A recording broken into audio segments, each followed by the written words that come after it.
Hi guys, today is Chapati. Chapati. My dough is ready. Mona, ukiona tu unga inakaa hivi. Ukiona unga inakaa hivi, unajua tu chapati zako zitakuwa soft. Ama nini? Lakini unga inakaa ngumu kama kangumu wali na una expect chapati soft. See, my dough is ready. So I'm gonna divide it into 2 parts.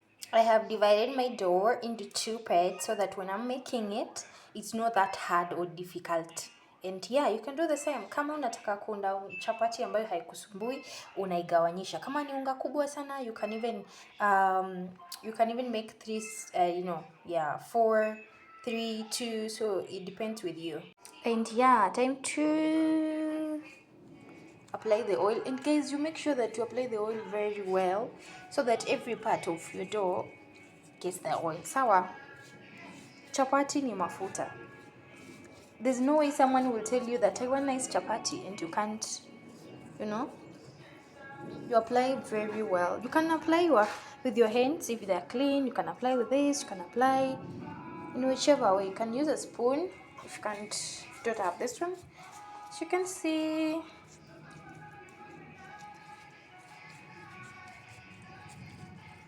everywhere is oily. Yeah. You can see that, guys. Well spread.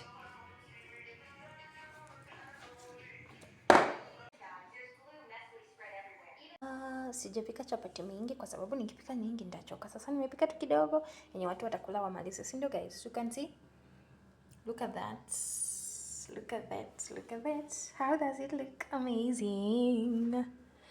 Kitambo sikuanga najua kufanya hivi. Siku hizi nimeiva guys, nimeiva. Ona hizo.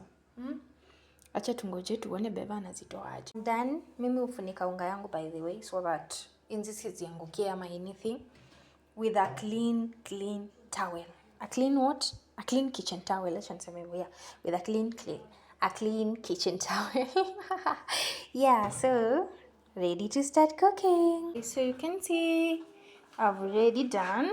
Oh my god, look at the shapes. Yeah. And from there, you know what to do. The pan is waiting. See you guys in a moment. So my chapati are ready. Yeah, as you can see, oh my god, they're looking amazing. Look at that. Yeah.